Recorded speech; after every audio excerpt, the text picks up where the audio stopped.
talk to you about some of the more disconcerting things that I believe are happening. And I don't say this with vindictiveness. I say this with sincerity, and I say this with concern.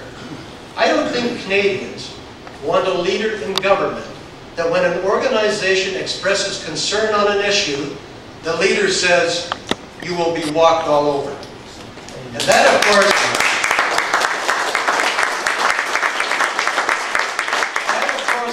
was said in response to a media question on the Canadian Wheat Board. And you know, the Canadian Wheat Board, while of course it empowers farmers, and in fact employs upwards of 400 people in Winnipeg, but the issue is much more than just the Canadian Wheat Board. The issue is exactly about Canadians expressing concern, and then the leader indicating that they will be walked all over. Or the issue is about the third party spending for the Wheat Board elections. You know that the farmers that are going to run for directors on the Canadian Wheat Board have a capped spending limit. And yet they've opened up third-party spending to an unlimited amount. Is that really what we want to happen when Canadians are concerned about issues? When the Canadians on the ground want to express concern about an issue, we limit their ability to influence the agenda, but we open it up to big money. And so this is much more than just about the Canadian Wheat Board. It's also about the fact that the government was told by the courts that the way they were trying to change the Wheat Board was illegal. Again, it's not a Wheat Board issue.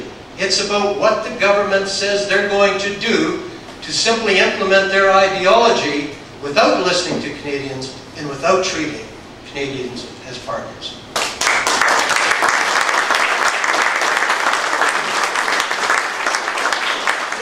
This is also about when the majority in Ottawa try to influence the agenda. It's called a tyranny of the majority. What is a tyranny of the majority? Where I come from, when the majority tried to influence the agenda, we called it consensus building. But just because a minority government doesn't always get their own way, they call it a tyranny of the majority.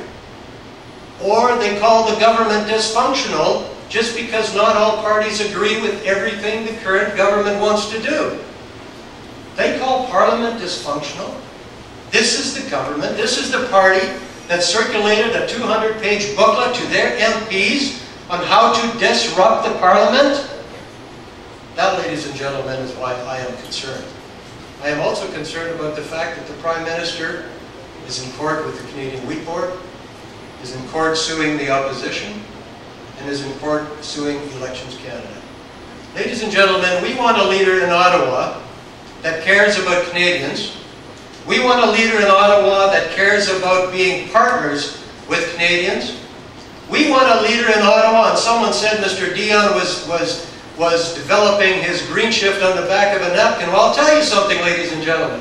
There is nothing that Canadians like better than to talk to a leader in a restaurant and have the leader grope for a pen and a napkin saying, I would like to put your ideas down because I want to listen to them and I want to see how they will work for me. That is what leadership is about. That's what partnership is.